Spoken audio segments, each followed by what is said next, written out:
It's good, ladies and gentlemen. I'm really excited to have Zarak here, my boy. Hey man, how you Thank doing? you so much for having me, bro. You have a sick fucking crib. Really appreciate that, man. First of all, before we get started, for everybody watching here, who are you, bro? Please introduce yourself to the audience. Yeah, well, first of all, I am not an arms dealer. I am. I work in consulting, specifically around fashion and luxury advertising. I've been doing that for a few years now. It's something I really value and enjoy. That's really kind of lately, for the past few years, what's been taking up all of my time. So when I say fashion and luxury advertising, that around, revolves around media buying, consulting, general strategy, sometimes a creative work as well. And yeah, that's really what's become a passion of mine over the last few years. It's been a career as well, and I see myself doing it for the foreseeable future until, something else comes up. Sweet. I'm really excited to have you on the podcast today. This is literally the first podcast that I'm ever doing, so you're an exclusive guest, bro. Honor and a privilege. Yeah. So first of all, for everybody that's watching, we have a couple of different topics that I want to talk about. First of all, Zarak is a really, really unique character. So I want to spend some time talking about his business journey and also his mindset of how you approach business, right? Business and life and everything that's evolving around that. And then I want to specifically go into advertising for luxury brands and fashion brands, right? And then also talk about how is the market right now and how is it going to develop over the future for e-commerce. So thank you so much for introducing yourself, bro. Let's go a bit into the past. How did you get started with online marketing? What were like the first touch points that you had? Yeah, so it goes back a few years. I was when I was 13 or 14. I was just a bit of background information. I'm classically trained in the piano, so I can like read and technically write music too. And when you're doing that, it's always classical piano. That's what I was kind of learning. That's what's typically taught. But I downloaded FL Studio, like I think everyone at some point does. But I downloaded it when I was 11, so I kind of got in a little early, and I was just producing music, just producing beats, background music, stuff like that. And I wanted to kind of find a way to make money off it. So that's where I kind of got into marketing because it was the first way to market it. So, we created the website. We found like a way to generate sales and reach out to people. So I guess in terms of like exposure to marketing, that was really my first piece of that. But then really kind of what followed next from that was publishing ads on Twitter accounts, those parody accounts you see on Twitter, or those like theme pages as some people may call them. That's what I was doing in 2012 all the way up to like 2015 or 2016.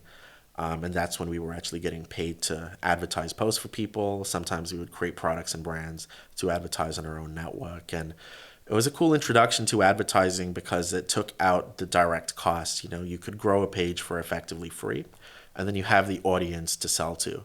Whereas, what marketing is now and what I do is you have to buy the ads.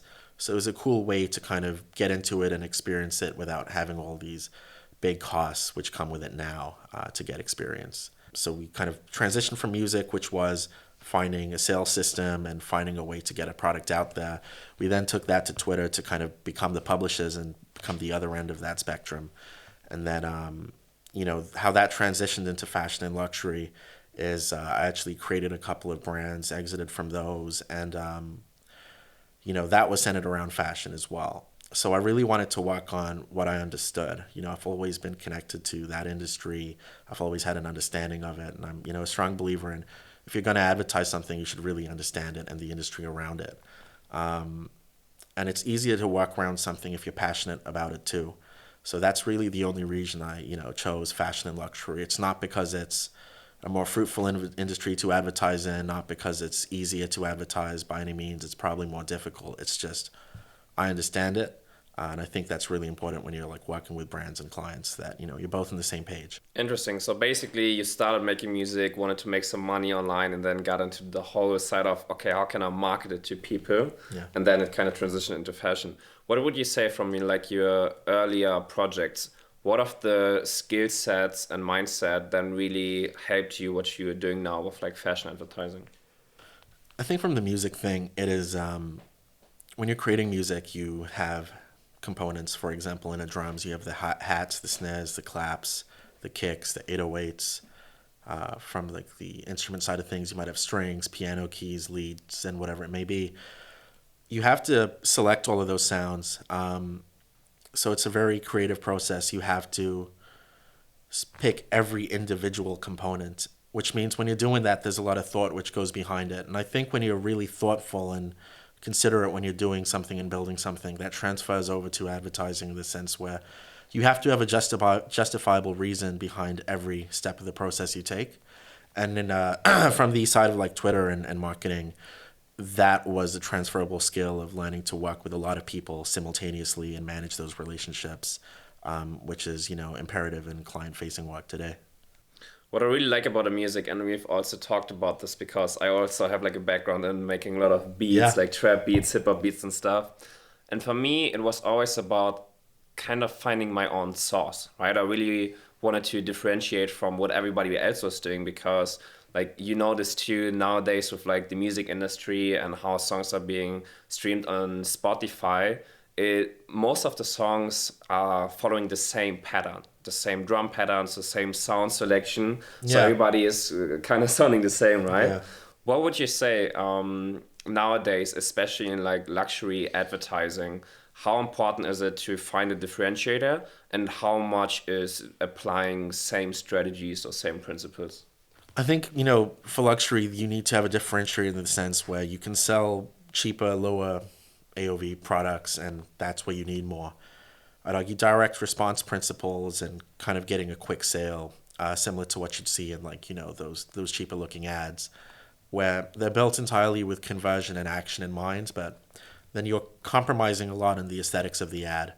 Maybe you have a headline with a bunch of emojis in them, which might get a good click through, but it doesn't look nice. It's not pleasing. And I think when you're looking at luxury, you're kind of pleasing a different customer base. People who maybe are more cultured, they have more money, they're into different things. So I think you kind of do have to apply your own sauce, as you said. You have to have the exact same type of creatives. You have to try very hard to not look desperate. And sometimes you don't even push for a sale. You're just trying to get awareness out there, which is a big differentiator in advertising in luxury as opposed to advertising like a dog toy or something on Amazon. you know, um, you really just have to get the word out there, and you have to make sure the brand is perceived correctly, while also making it aesthetically pleasing. And there's kind of this fine point between, does it look nice and is it understandable, and will it still yield the action I want people to take? And it's finding that fine line. You cannot go on either side of the spectrum, and that's what kind of finding your source is. I think that's a really interesting point because, as you said, like a lot of direct to consumer brands can just do ugly looking ads, right? that are following some direct response principles because they just want to sell a lot. They don't care about like the long term vision of it. And a Yeah. lot of the fashion brands, especially luxury fashion brands, they have a image to portray, right? They Yeah. have a brand image and brand awareness where it's super super important that they kind of stay in the lines because like they have to be in that differentiator. One thing that would be really interesting because it's such a unique space. How did you get your first client there? Yeah, really interesting. So when I kind of had my exits, I sat on my ass and did nothing for like 6 months. Smoking weed and eating pizza every day was fantastic in retrospect. But I was young, and then I kind of worked at a company, a really really big fashion company as well, and that's where I did that for a very strategic reason, which is I wanted to make contacts and I wanted to get a deeper insight into the industry because I knew my work wasn't done. And one of my very good friends at that company, Lauren, she left and she worked at another company in the same field, but different product. And she reached out to me and said, "Hey, my new job really needs help with ads, and I know you do a really good job for Naked Wolf, which is the company I worked at. Can you please help us? We'll pay you." And this was kind of during lockdown, so I was already very tight on time, and I was like, "Let me think about it," which is like a nice way of saying like "fuck no," but I got a message again in a week. And she's like, "Look, we'll pay you. Just name a price." And then I kind of just gave a price which I thought was fair, and they said yes. And then I did it, and it just did phenomenally well for that brand. And then I kind of had this like eureka moment, which is like, hold on, why don't I just charge a bunch of companies to do this for them? And that's kind of where it kind of came off. So I was very fortunate and lucky. My first client came by way of referral. In fact, my first few clients came by way of referral, which I say it's lucky now, but I guess that's a product of like, publicly doing good work and showing those people I can kind of have that ability.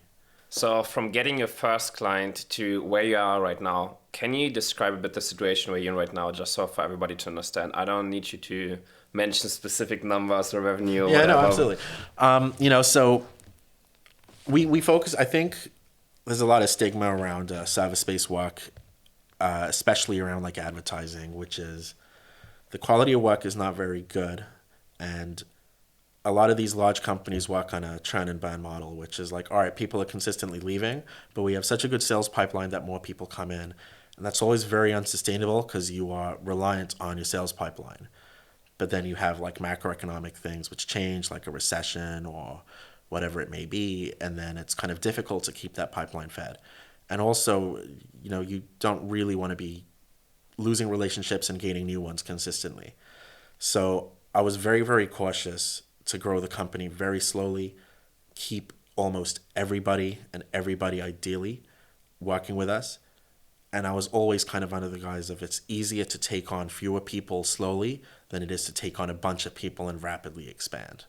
And I always had this view, which was I like to stay as like a boutique small company and have really intimate, strategic relationships with my clients as opposed to just having hundreds of clients and hundreds of employees. That is not what I'm trying to build. I'm trying to build something that serves me and gives me what I need. So we grew slowly for a reason. At the beginning, obviously, we took on quite a few people at the very start just to kind of get things rolling. But ever since then, we only took on people when we really wanted to work with them. And even now, we don't do like outbound sales for like 9 months of the year. We prospect for 3 months of the year, and then those other 9 months, we just kind of grow who we're already working with. And that creates stronger relationships. And it's not so much about getting new clients in. For me, it's always about how can I make sure current clients are happy and they're not leaving. Sweet. I really like how you kind of explained your mindset behind growing the company and really working with the clients that you have. Let's go more into that topic. Okay. From your perspective, what are some of the unconventional tips that you would get to people running a business or people starting a service-based business that you don't hear the mainstream talking about? That's a good question. Unconventional. Trying to find something unconventional, which isn't illegal to say. It doesn't have to be something that no one ever talked about. It's more like the mainstream stigma is you got to work hard and you got to spend all your time and focus and energy on it. I think, focus entirely on the product and not on new acquisitions. I think a lot of agency and service-based business focuses on getting new clients in, and what you should really be doing is obsessing over the product and the service you provide. Obviously, with service-based businesses, there are going to be up times and down times. You're most likely going to do better in November and December than you are going to be in like February. And I think you really need to focus on communicating with clients. And also, you don't necessarily need a ridiculous outbound system to get new clients. You'd be surprised if every 6 months you just message your current clients who you've been keeping happy and saying, hey, we're looking at ways to expand the business. I'd really appreciate if there's anyone you could kind of send my way. And of course, we take care of you in exchange for that. And then you kind of have all these referrals coming in on autopilot. What if you could just do two things simultaneously, which you need to do anyway, which is get new clients and do good work? And then you can get referrals from your existing clients and they'll happily give them to you because you do such good work. Then you don't need to pay for like a million softwares and sales agents and lead generation agencies. Your work kind of speaks for itself. I think that's unconventional because most people don't speak about it. And I work with service-based companies too, and I rarely, if ever, get asked for a referral. But it's just such a nice way of doing business because there's this immediate trust which is built because these new clients trust you wholly because they've been referred to you by someone who they know and someone who they know is working well with you. I think that's also a great way of differentiating yourself from other agencies in service-based business because everybody and their mother is going crazy on acquisition and outbound and sales teams and stuff. Yeah, they'll increase your email revenue by 30%. Yeah. Or they'll give you your money back. Yeah, and you're like obsessing over the product, which is really great. With all of the work that you're doing, what is your perspective on work-life balance? I I think it's really important. I think it's not spoken about enough. I think there's this whole thing going on about you just need to grind and Sigma grind set or whatever it is, and just focus entirely on that. Don't do anything else. It is much more better to work less but much more efficiently than it is to work for the purpose of saying you've been working. And I think also we work so hard on our businesses and they reward us nicely and it's always fruitful. We have to kind of zoom out a little bit and breathe and look at why we do this. Why do we want to have businesses which make us money? Is it to take care of our friends and families and have good times with them? Is it to buy things that we need? Is it because we want to, be more philanthropic? Is it because we want to help our communities or whatever it may be? Zoom out and think, why do you need the money? Why do you want the money? So if you're focusing entirely on the business and nothing else for years on end, number one, that's most likely going to tarnish a lot of the relationships you have, which isn't good. And I think you also need to kind of see the other side of things. I think you do need to take a break in just the name of efficiency. I think, if you have a separation from work and life, you'll be more powerful at work and you'll also enjoy life more because of the work you've been doing previous to it. I think it's really important to kind of, life is very much about, in my opinion, the people around you and what makes you happy. Work is simply a means to provide and do what you need to do. So to obsess over work, it can be a bit of a spiral you don't necessarily want to go down. I've kind of seen both sides of it. I think a work-life balance is extremely important. I think it's just naive to think that you should just focus on work, and you do need to kind of establish a fine line. It's sometimes easy to merge the two if you're very passionate about what you do. Like I know a lot of fashion designers who really just love what they do and they'll do it in their free time because it's a passion project of theirs too. And then you can kind of merge the two in a way which people conventionally couldn't do if they're an accountant. I mean, nobody enjoys being an accountant. If they say they are, they're lying. But I think in this field, I think it's just really good to have this separation in place. I also always think that there are like different growth stages in the business, right? A lot of these gurus and coaches on social media tell you that you just gotta grind 24/7, right? While that, from my perspective, may be true in the beginning to build the momentum, let's say for the like first 1, 2, 3 years. But if you reach a certain stage of growth in your business, then you don't necessarily need to go hard, not see your family, not have a girl, not have any hobbies or friends, right? Yeah. At some point, you gotta find the way back into like a work-life balance and actually enjoying yourself. And I also think that in the beginning, most of the business owners start because they want freedom, they want money, they want to do a lot of fun things, and then they get into business, and then they kind of lose track of that, and then they turn into a machine that's just working, right? I'd argue like, what I do takes more time out of my day than if I was just to simply work a job. And I think it's less about working less. It's not like I want to get into business so I can work less and have more free time. For me, it's always I want to have complete autonomy over my schedule and what I do. I'll happily work 10 hours, but if a couple of days I want to wake up at like noon and I can, that's the freedom I get, which a job perhaps wouldn't give me. And I also think, we need to quantify or reach some type of mutual agreement on like what does 1 to 3 years of grinding mean? Does that mean you're nonstop at your desk and you're only seeing people once a month? Does that mean you're working 10 hours a day and the rest of those are yours? I think everyone's definition of grind is different, but I think internally if you're working hard enough. And if you feel like you're not, then maybe you should kind of reassess how much attention you're putting in. But, there's definitely more work that's being put into it in the first few years. And it's a risk and a sacrifice, but it's one which I would take again and again. Sweet. Now that you've been in business for a couple of years, right? A long time. Yeah. What do you love and what do you hate about being the business owner? I love the money. No, I love what it can do. I love that. I love the freedom it gives my schedule on many occasions. I love that it has enhanced my ability to provide and protect my family.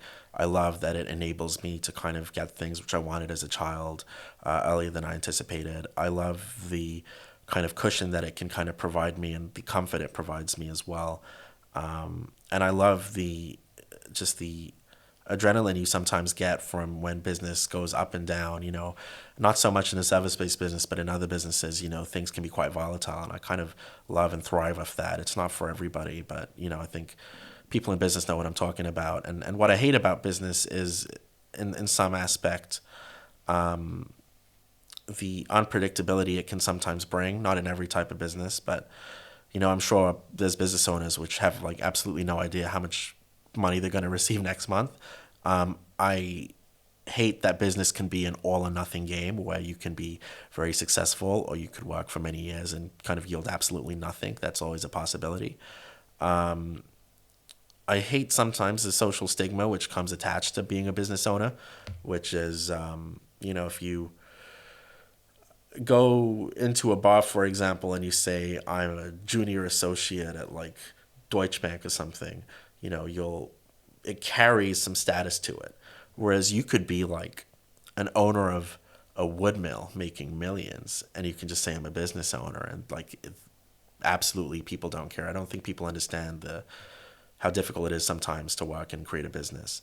And what I also hate sometimes about business as well is that you have to put on so many hats, especially as like a company owner. I love specific things about my business and I hate other things about doing it, but you have to at least understand or do all of them or have some form of involvement. Whereas say if I was a graphic designer and I love doing graphic design, all I'm really doing is graphic design at a company I work for. So you have to kind of put on these hats which you don't necessarily want to put on. And a lot of times in business, you're continuously putting on fires. So you have to really learn and adapt to the stress that running a business creates because it is different to that of many jobs. The business owner has like, just a completely different headspace they have to deal with. And sometimes it can be overwhelming with the stress you have to deal with. So you better get good at it. But I wouldn't trade it for anything else. And I definitely believe that the things I love about it by far outweigh the things I dislike about it. Now that we talked a lot about like your current mindset and then also your journey, what would you say was the impact of your upbringing and your background on the success that you currently have in your business? Yeah, I had a really, really, I think a lot of people who reach some level of success, say it was in spite of a rough upbringing. I had like a great upbringing. I have two parents. They're married. They've always been married. They have like a really good relationship. I grew up in like a stable family in a stable household. They worked very hard, and they provided, what they did. And I think seeing that in and of itself was quite inspiring as well. Because in order to have a family unit that strong, you need to have strong finances. A lot of relationships kind of collapse and a lot of divorces happen over money, So I think it's a really important thing in life and to be secure. Also, my dad was a business owner as well, not for all of his career, but for a decent amount of time he was, as was his brother. And I've seen my dad do quite well in business. And I've seen my uncle do not so well in business. And, I kind of grew up speaking to my dad about things like credit terms and finance and stuff when I was like 8, 9, 10 years old. I really grew up around it. And I think it was an honor and a privilege to be around parents who were business minded or at least understood these concepts because they were able to teach me about it at a young age. And I attribute a lot of my success to them. I would never want to hide that. I never took any investment or anything from them, but I think they instilled into me knowledge, which I otherwise would not have had. And I was consistently getting that knowledge as I was growing up as a child, which, I'd be a fool to say wouldn't help. It definitely helps. Interesting. I really like that you shared that so openly because I feel like a lot of the stuff that you see online, they want to kind of create a certain narrative, right? You Yeah. gotta have a rough upbringing, you gotta have XYZ, you gotta do this in the business. It's not a like one way that leads people to success or like one route that everybody takes or like every successful person has taken, right? It's like so many individual cases, right? Like you're the perfect example for you're the perfect upbringing, like a good parent household and Yeah. everything, and they taught you a lot, right? Yeah. I saw this tweet the other day. Some guy was like, I was growing up and my mother was going into the McDonald's bins and picking out food for us to eat. So you didn't have to say all that. You could have just said she was struggling. You didn't have to go into that much detail. And I think, people, really are just going into everyone kind of, I feel like a lot of people want to be oppressed and have this like rags to riches story. And I think it's equally valuable if you just had a normal life to riches story. I think those are kind of cool too. And, I think while it's extremely impressive for someone to be brought up in like really bad circumstances and be as successful as they are, I would never lie about it or exaggerate it. Like my upbringing was fun. I enjoyed it. Really good. Now, over the course of your whole business career, what was the most difficult moment that you found yourself in? Probably when I was overseas and my Stripe account got suspended. And like I was living overseas and my Stripe account got suspended, which means like, and you know, I was 18 at the point, and my only income was what I was getting paid from my business, which was through Stripe. And I wasn't too worried about it, so I just created a PayPal account, and my PayPal account like got suspended for some like pretty soon after as well. So I was living overseas with bills due, which would otherwise be very easy to clear. And then all of my income suddenly stops. And I'm like, okay, that's fine. I'll just use my money to cover any expenses I have. But then there's no more money coming in. And then after like 3 months of struggling to like find a replacement payment processor, it's very easy now, by the way. 7 years ago, it was like not as easy to find a payment processor to kind of take you on, especially when you're living overseas and they want like your documentation for most of this. So I'd say the most difficult part of my business was when like the money literally stopped coming in, but we still had to pay for fulfilling things and doing orders and whatever it may be. That was very difficult, extremely stressful. And then the other, probably the most stressful point in my business is, and it doesn't sound like a big deal, but it actually is. It's when we started this company, Diamond Goose, and we got like a really big contract. Not big like in today's scale, but back then it was a pretty big contract, like a 1 month in. And it was also the first, and I believe like one of the only clients over all of these years to ever leave us. And it was just so demoralizing to lose your client when it was like only a few months into the business, and it was one of the first clients you ever got. And that was like the first downside I saw to this. And I'm actually really happy it happened because we really focused in on our communication and like our service level. And over 3 years and all these clients now, because we focus so hard on it, you know, I think we've like only ever lost like 2 contracts ever. But it's very demoralizing at the point in time. And it was like kind of a low point in the career because I finally felt like I had something I genuinely enjoyed doing and it was treating me very well. And it was a brand that I really loved as a kid as well. So to kind of lose a contract like that, kind of a low point as well. But definitely not as low of a point as like losing your income and still having the same outgoings. That's not fun at all. And also, you know, I was like 18, 19. It was like, if that happened today, it'd be very, very easy to deal with. If it happened back then, you know, it comes as like a shock all at once. And it kind of highlighted, you know, this isn't all just fun and games. There's high stress situations and fires that you got to put out. And if you take too long to put those out, you're done. Yeah. I think nobody talks enough about the high stress situations that you find yourself in with like all of the responsibility that you have for like your employees, the clients, and you're like the one point as the business owner where everything comes together as like a service-based business. Yeah, it's super important, and there's just so many things which can go wrong at the same time. And you know, at the end of every week, you almost think, you know, we live to see another day because there's just so much stuff in the background which people don't see, which you have to take care of. But again, if you learn how to deal in high stress situations, you can thrive in an environment like that, then it makes it much easier for you. I think the one good aspect about high stress situations is that if you manage to go through those situations and come out on top, then it's almost too easy in like regular situations without all the stress. You're like, where's the stress, bro? Where, like, give me a problem. Yeah, no, I feel that sometimes, you know, I do it sometimes when like it's like middle of a Monday and I'm like, hold on, this day's gone by a little too smoothly. I'm just waiting for like something just catastrophic to happen. I'm waiting for it. And sometimes like a couple of days will go by and like just nothing bad happens. And I'm like, you know what? This is a little boring. I need like a disaster to happen by Wednesday morning. Yeah, sweet. I really appreciate you sharing all that stuff from like your journey and the mindset. Let's take some time to focus on what you're doing right now, which is advertising for these high-end brands, like the luxury brands, right? Yeah. Before we go into the topic, I would like you to kind of draw the context of what is what is the field? What are the common traits? What do you see in the business? Just for like the people to understand. What's the market like for these luxury brands? Like what do you gotta watch out for when working with them? Yeah. So I think ultimately, luxury, and I want to talk about what separates luxury brands from like regular e-commerce brands right now, which is the timeline of acquiring a customer. If you are drop shipping, boner pills or something, I don't know, whatever, you really just want to sell your product and kind of move on, and you don't really want to focus on acquiring that customer to come back and again and again and again. Because for low quality service and products, that just typically doesn't happen. And it's also the timeline of when you want someone to buy something and how long you can wait.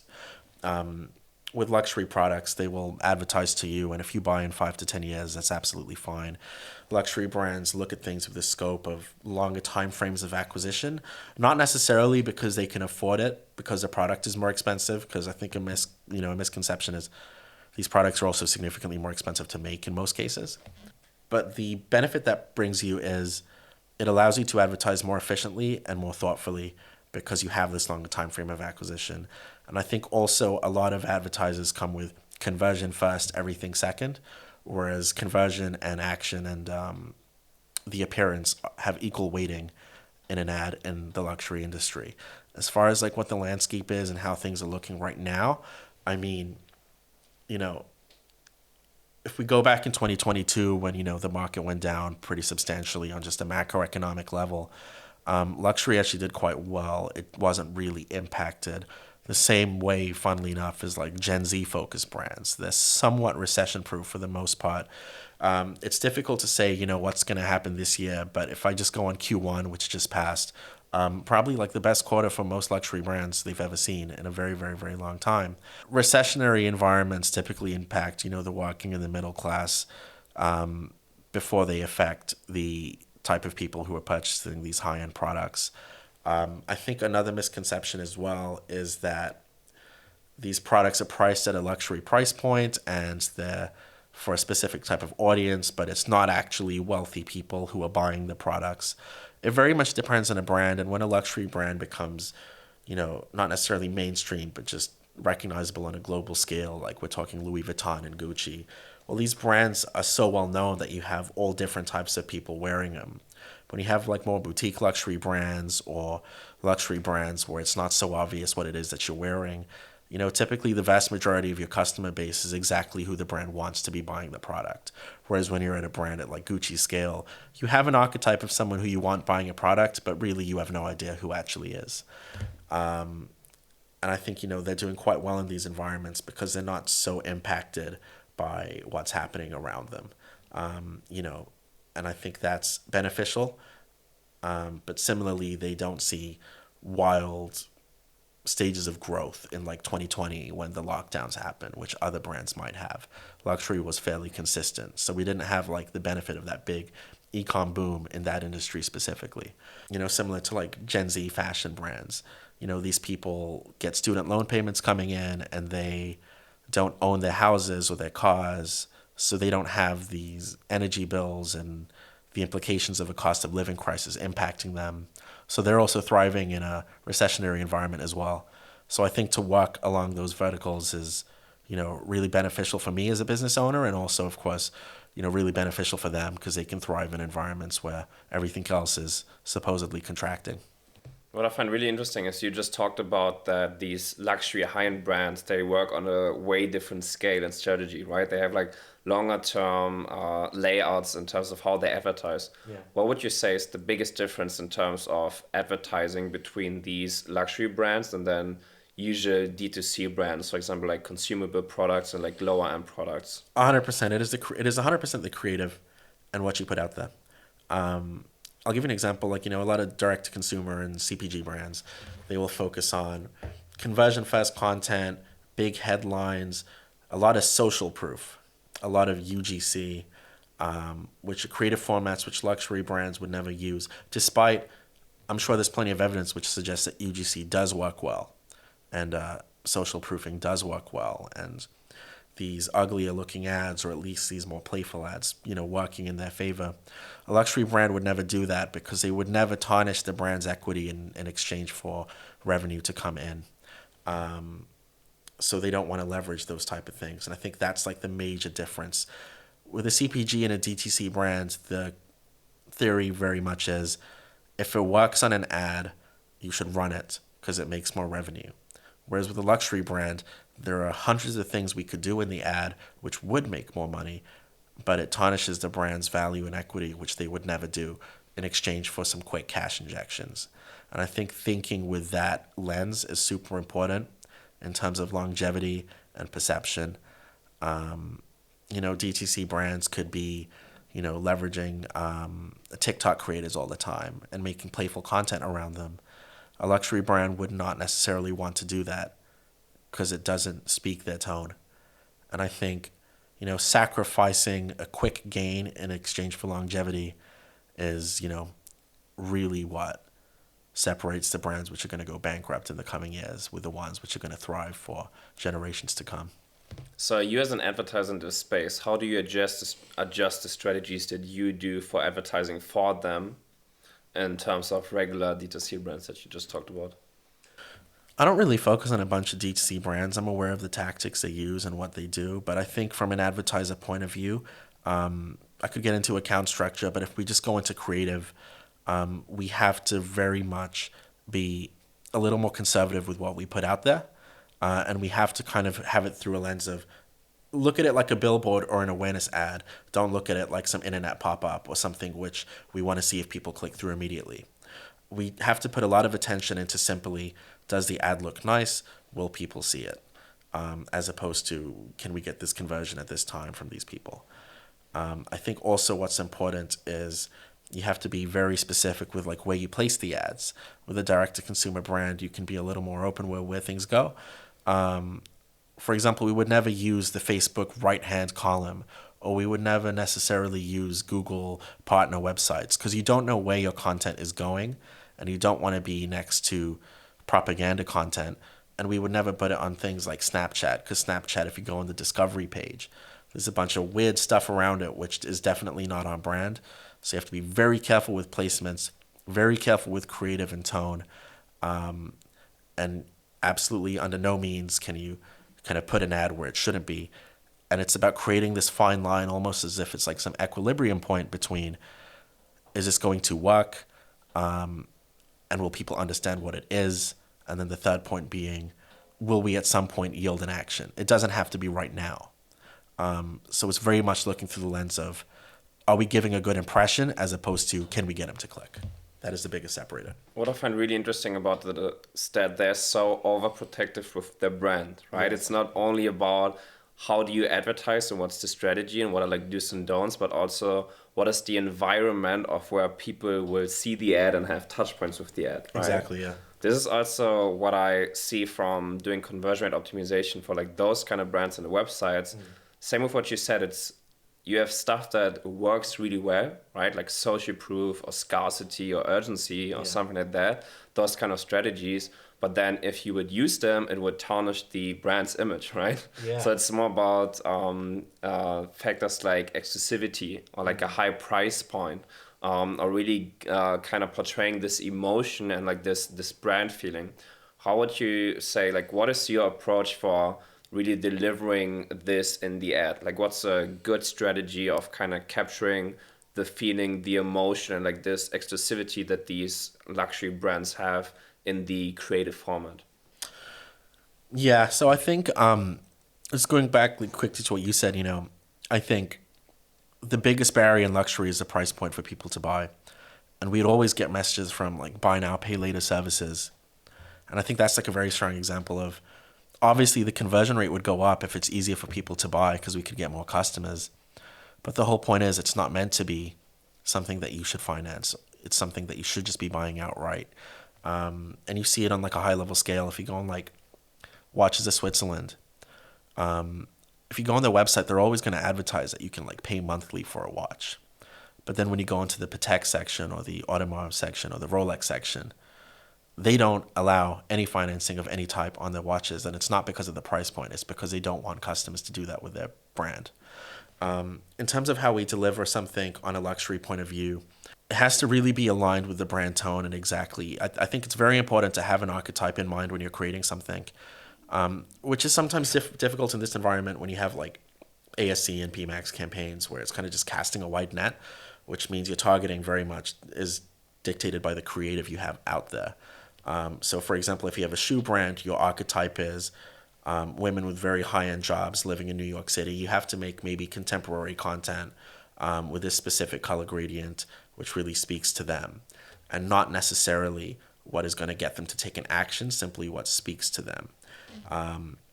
Similarly, if you have a brand which does like very high-end leather bags for men or whatever it may be, you have to just do content which resonates, but not necessarily what creates an action, under the hope that the content resonates so well that they will place the action themselves.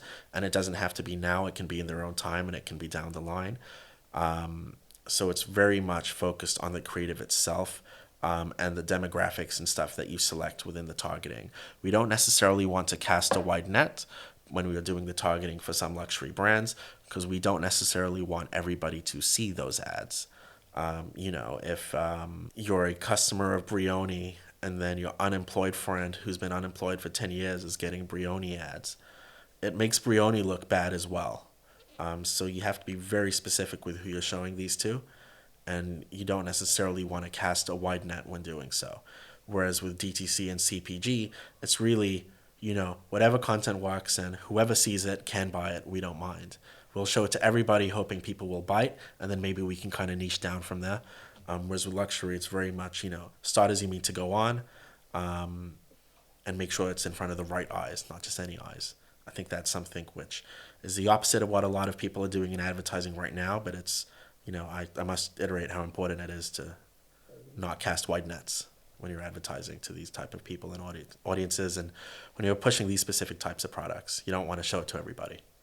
You have to make sure that, you can present some type of, or allude to some type of exclusivity, or present some exclusive undertone in your messaging. You have to also follow through on that and actually be exclusive. I feel like there's a commonality between your mindset of how you conduct business and how these luxury brands advertise. Yeah. Because it's like you're so super focused on obsessing with like a high quality product, and then also a relationship driven business. Same with these luxury brands, right? They are not advertising with a direct response style where they want to get everybody to take an instant action. Yeah. They are fine with investing into these relationships for years and years and years, right? And then over time, people are going to buy, and they have the long-term vision of like building the brand awareness, and then attracting the right customers. Yeah. It's kind of going back to what I was saying earlier, which is, we understand the industry, and it is one which we are kind of proud of ourselves. I would not sell dog toys, and, today I would not be selling like protein powder, and I wouldn't be selling, and not to say these products are bad, it's just not something which is of interest to me. I want to be selling like CPG and generic household items. We want to work with luxury because it's something I understand, and I also believe that if you conduct business practice with that lens, for me, it works, maybe not for everybody. So we try and keep the site looking beautiful, not necessarily the easiest to navigate, and not necessarily with all of the links and the calendar links or whatever it may be. But we like to keep it exclusive. But that's not just an illusion, that really is how we conduct.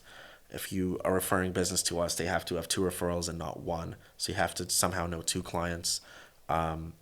We do not do any, random DMs to people or random outreach. Everyone is selected. And we don't just take on clients throughout the year because it's important that we don't. My interest is not to get as many clients as quickly as I can. My interest is to build strong relationships with fewer people. It's, number 1, easier to deal with, and number 2, I think the rewards will be higher in the long term.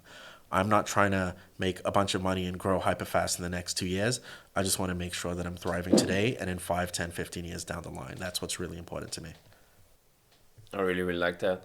You just touched on this a bit. What do you think? How can the different services slash the different areas in the business strategy complement each other, right? Because you've talked about the advertising a lot. Now you've just talked about the website a bit. And then they also have certain retention strategies, right? So how would you say for these kind of brands, do they complement and also work together?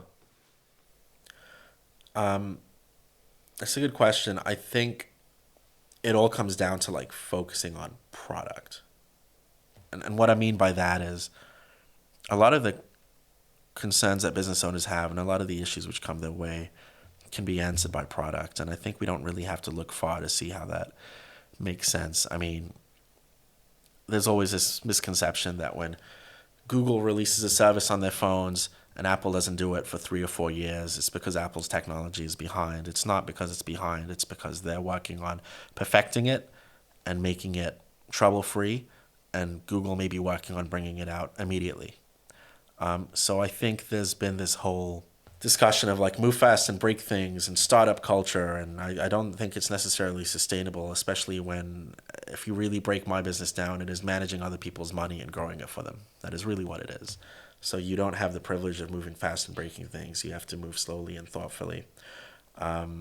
I don't also think that the strategy is valuable for every brand and every service-based provider. It depends on what the goals and objectives are. And it also depends if they have a service which can necessarily back up, you know, what their price point is and what their customer base is. There's different demands for different types of companies, and there's going to be different people serving different sections of the market. But I really like to dedicate my time to serving the high-end companies and the luxury companies and focusing very, very hard on product. If I didn't focus so much on product, we wouldn't be able to do it, and we'd be in like some different type of vertical, like I don't know, TikTok content or something, or like SMS marketing. But and I think this is something that you can kind of say as well. There's not a lot of CRO companies compared to like email companies, because CRO is significantly more difficult in many ways. You have to know how to code for many ways. There's a lot of A/B testing. It's a very different service. And you have to focus much more on product if you're in CRO than if you're doing like SMS, because it's just so many more layers to it. It's more complex, and its implications are much higher as well. What I find really interesting in talking with you about this whole luxury brands, high fashion brands, advertising topic is that they really think about the long-term effect, and they really plan out for years and years, right? So for us, like the difference in working with these direct to consumer brands like that go really heavy on direct response is that they always focus on like 3 to 6 months, right? And they wanna scale fast, and they over obsess with the revenue and like driving more revenue, right? It's not Yeah. like they have a 5, 10, 15 years vision. And Yeah. also what I found was that when I was consulting a concierge service from London that I told you about, Harper Concierge, they work with all of these luxury brands like Oh Victoria yeah. Beckham, Sartor Ferragamo, Dior and stuff. And it was so much fun because I really had to understand how can we apply conversion rate optimization in this whole field of luxury higher end brands, right? Yeah. And it's so different because in typical direct response brands, I would go super, super hard on social proof, creating trust, having a lot of these kind of elements. Yeah, And because then it does also, work. Yeah. yeah, and kind of like pushing them, like creating the urgency, creating the motivation, like really digging into their pain points Yeah, and absolutely. desires and stuff. And for like Yeah. these luxury brands, it's completely different. I think it's just very key in the messaging, and you must really think about it, and it sounds simple. And nothing these direct response brands, CPG brands that they're doing is wrong. It's just a different audience. They have to have different tactics. It's just not in my interest. That's all. The messaging for a direct to consumer brand is very much, will you buy my product? I want you to buy my product. And the messaging typically for a luxury brand is, you want my product. Can you get my product? And I think that's very, very important, and they're very different things. And they're equally as difficult to portray in ads and through aesthetics and through design and through things like CRO. They're very different messages, and they're equally as difficult to kind of yield results for. But yeah, like all these things work. You wouldn't necessarily do them, and I guess it's about discovering that fine line where it works, but it's not impeding on the brand. For example, you might put on a website from the CRO point like money back guarantee, and that might increase the conversion rate. I don't know. I'm guessing it usually does, but you would never put that on like a high end website because money back guarantee suggests that you might want to return the product and we have to refund you. But with a luxury product, it's like, no, why would you even consider returning the product? You know, you worked very hard for this product. You've been wanting it for ages. It's not even something you would allude to the customer. Even though for a completely different business, it probably yields good results because it gives confidence in the purchase they're about to make. But yeah, it's just two very different industries. And that's what I find so interesting because you, as kind of like the brain behind it, have to think about all of the ripple effects of your actions, right? If you advertise in a certain way, or if you, for example, put the money back guarantee on the website, you have to think about second and third and fourth order consequences of like what you're doing, even if in the beginning it may work good and drive more sales and revenue. Yeah, you know, there was a funny moment at a company I was working at, Naked Wolf, and Klarna was reaching out to us, and Klarna's like a buy now, pay later service. Naked Wolf shoes are like, you know, 250 to like 500 a piece. So like, you know, they're bordering high end prices here. And there's a very simple thing which you would say, does Louis Vuitton use it? That's not to say that Louis Vuitton has the perfect website or the perfect strategy. They're a much older brand. They have different strategies, but there are still notes that we can suddenly take. And, you know, my view from a technical point of view at the time was, well, if we have Klarna, we're going to get more sales because now it's more affordable to people. And the simple response is, does Louis Vuitton use it? No. So neither will we. Yeah.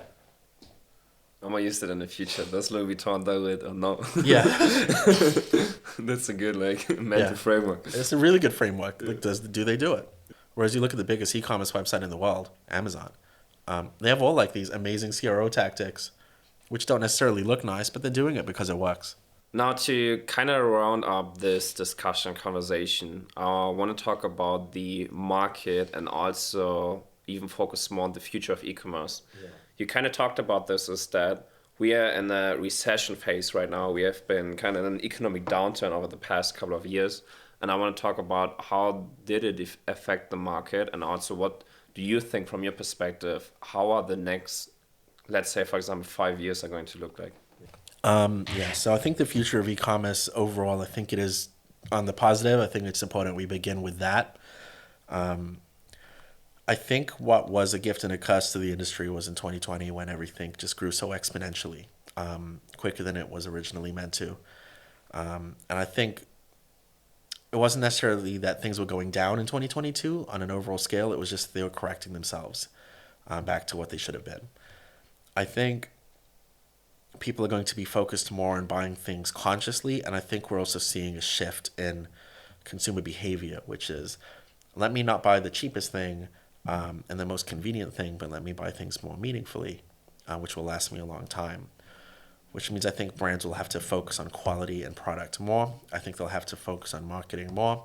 I think there will always be a place for things like Amazon for utility-based purchases. You know, if I need to buy like a stapler, I don't really care who the stapler comes from. I just need to staple things. But when I buy, for example, clothing or shoes or like homeware or whatever it may be, you know, you look at things more consciously. So I think global e-commerce is kind of going to grow. Also, a lot of brands in the West have not embraced, you know, selling things overseas in places like China, where it is a huge and growing market. So I think just naturally the global industry will kind of see a lot of benefit from it.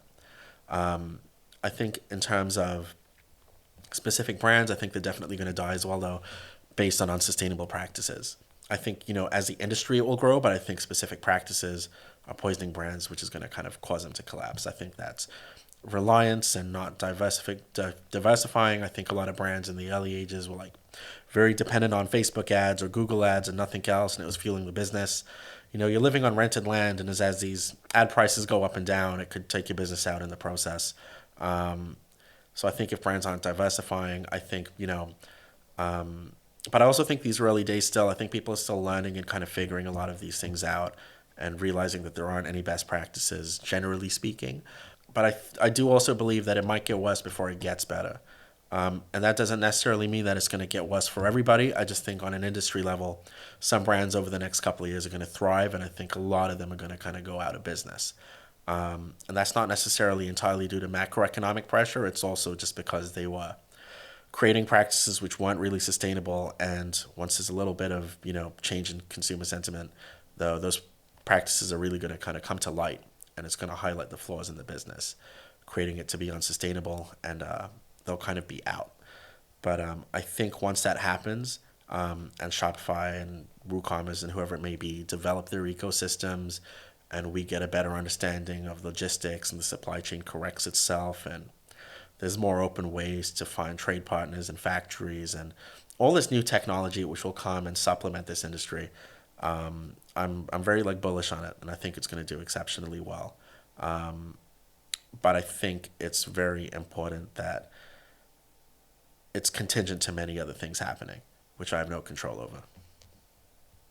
Would you say that over the past couple of years there has been a number of brands who have been lucky because of the market situation, and Yeah. now they're failing because they weren't built for a longer term situation? Yeah, and I don't think this is the first time people got lucky. I think a lot of brands got lucky in the earlier years too. Um, but I think a lot of brands benefited from this COVID boom, and they're unsure how to handle it now. Perhaps they overhired. Perhaps there was just a lot easier access to venture capital back then too. So a lot of these unsustainable practices are no longer being funded. And I think making access to capital more difficult is definitely going to have a big impact on this industry. I also think just a change in VC sentiment and shifting from more software to software based companies is going to have a major impact. I think seeing a lot of this IPO performance highlights how careless and reckless a lot of these companies were with their budgets and their efficiency. And I think on a large scale we're seeing a lot of these brands grow exponentially, and we're seeing that it's not working out, and maybe it's because they got lucky. But the same thing happened to brands in 2016 and 2015 when ads were just so much cheaper and less regulated than they are now. And perhaps they got lucky because you could afford to do bad practices and no real strategy and still, win. Whereas right now you really need to do things thoughtfully. So I think it's just a different generation of companies which were winning in, despite their bad practices, which are now kind of coming to light. But I think the biggest impact to that is there are a lot of venture-backed companies which were simply just spending their way in to grow, and they weren't thinking about how to do it profitably. But never was the question raised of, can we do it profitably ever or at all? And in many cases, I think the answer is no. And I think they're going to find that out. I think a lot of them are already bankrupt or on their way to bankruptcy. But I don't think they're a fair representation of, blue collar e-commerce work, which is, it is a very much a blue collar industry in many ways.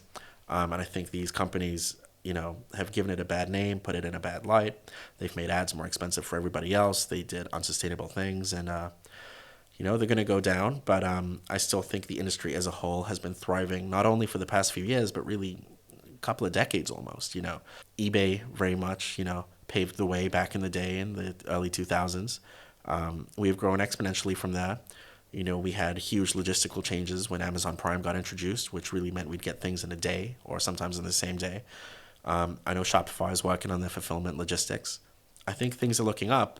But like many industries, you're going to highlight some bad characters on the way there. You just touched briefly on this topic. What are your concerns about certain trends in the market? Something like Shopify, for example, is enabling drop shipping.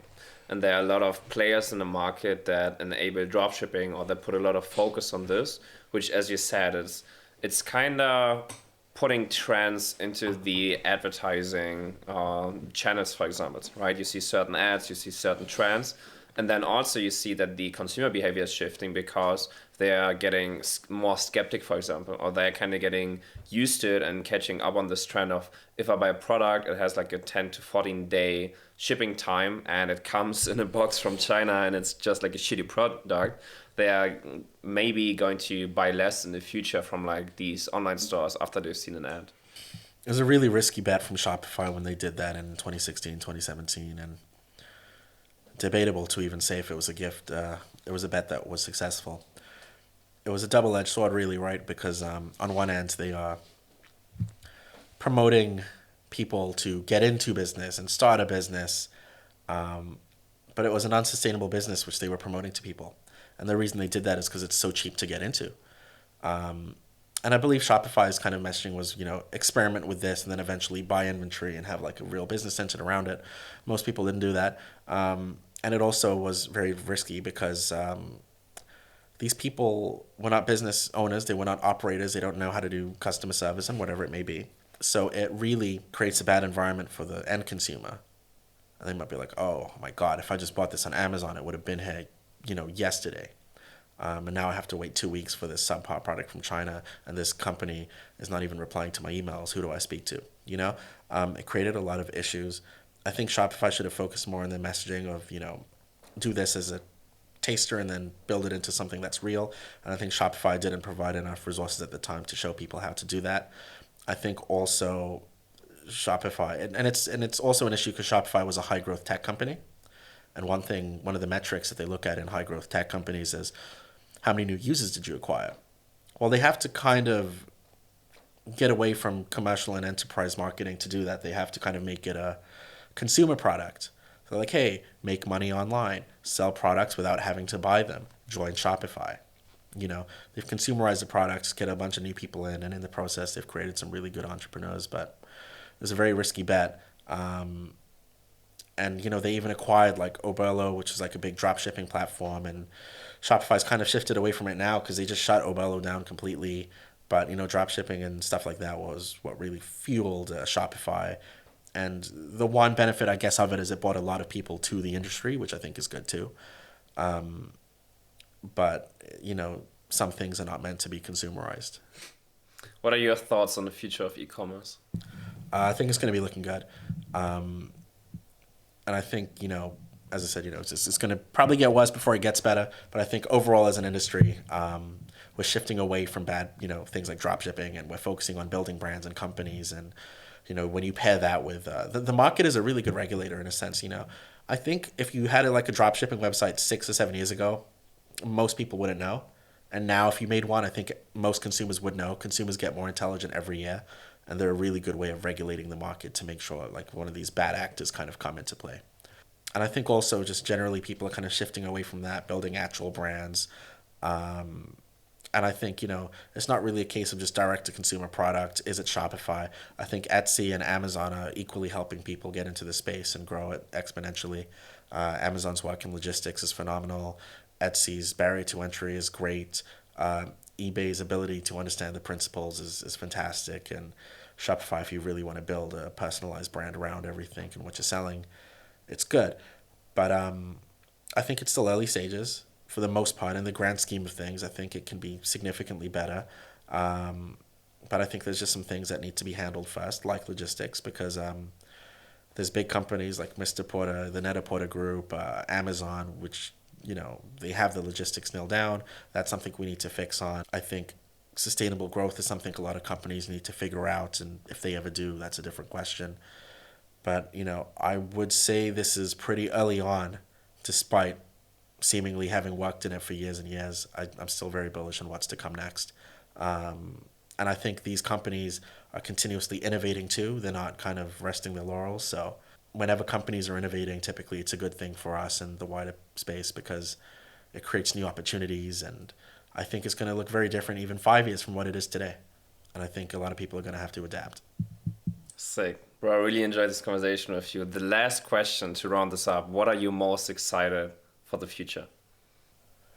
To retire and never have to do any of this ever again. This is still business. And as I said earlier, there's a work and life balance. Well, I significantly prefer life than to work. So as excited as I am for the industry, and as much as I love the progress that's being made, and as much as I love the clients, I don't want to be doing this when I'm 10, 20, 30 years down the line.